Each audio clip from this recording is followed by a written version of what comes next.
The Lord is a God of social justice. That's the message in many, maybe most, churches and synagogues in America and the West today. But here's the problem. The Bible doesn't actually say that. It says in Isaiah, "The Lord is a God of justice." You'll find a lot of references to justice in the Bible, but you'll never find it preceded by the word social. But you're probably thinking, what's the difference? Isn't God the God of justice and social justice? Well, not if he's consistent. You see, God cannot be the God of justice and social justice because social justice is not just. Justice is getting what you deserve without favor. Social justice is getting what you don't deserve because you are favored.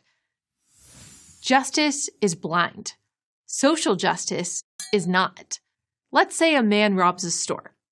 Justice demands but one thing, that he be tried in a court of justice and, if he is found guilty, punished. That is not how social justice works. Social justice doesn't only ask if the person is guilty. It asks about his economic condition. Is he poor or wealthy? About his upbringing. What kind of childhood did he have? About his race or ethnicity. Is he a member of a group that has been historically oppressed? Justice demands that everyone be equal under the law. Social justice demands that everyone be equal, period. Economically, socially, and in every other possible way. Justice asks, who did it? Social justice asks, why did he do it? Lost in all these social justice considerations is the individual's own responsibility for what he did. That's why social justice advocates have abandoned the term justice. They deem justice alone as unfair. And sometimes it is. A man who was beaten by his father and abandoned by his mother is more likely to commit a violent crime than a man raised in a loving home. But those facts cannot and should not determine his innocence or guilt. Why? Because justice is first and foremost about truth. Is the person guilty or innocent of the crime? None of us is omniscient. We don't know why people do what they do. After all, the vast majority of people raised in abusive homes do not commit violent crimes, nor do the vast majority of people who are members of an historically oppressed group. Being a victim, however that is defined, is no excuse for hurting other people. And what about those who are hurt, the victims of those crimes? Shouldn't they and other law-abiding citizens be society's first consideration?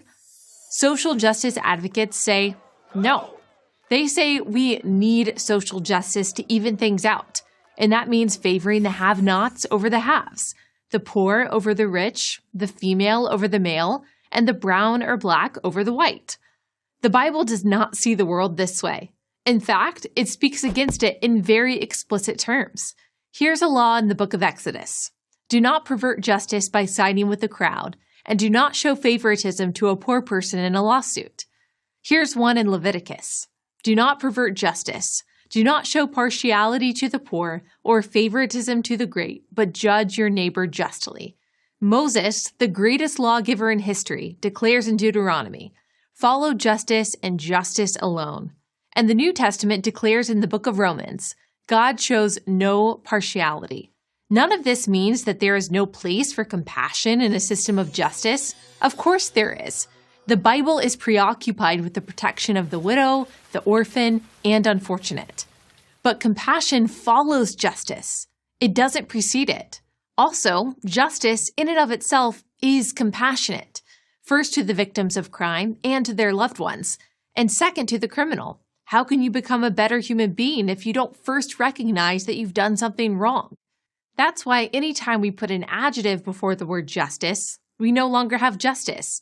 Economic justice, racial justice, environmental justice, any form of social justice which seeks to correct actual justice undermines justice. So then, if social justice is not a biblical concept, why do so many churches and synagogues promote it? Because many Christians and Jews no longer regard biblical principles as binding. Because it's a lot easier to dispense compassion than hold people to a biblical standard. And because leftism has superseded the Bible in many houses of worship. And leftism, as a guiding principle, holds that the weak are good and the powerful are bad. That's why the great battle of our time is between Judeo-Christian values and leftist values. The former is rooted in justice. The latter is not. I'm Allie Beth Stuckey, host of Relatable on Blaze TV for Prager University. Thank you for watching this video. To keep PragerU videos free, please consider making a tax-deductible donation.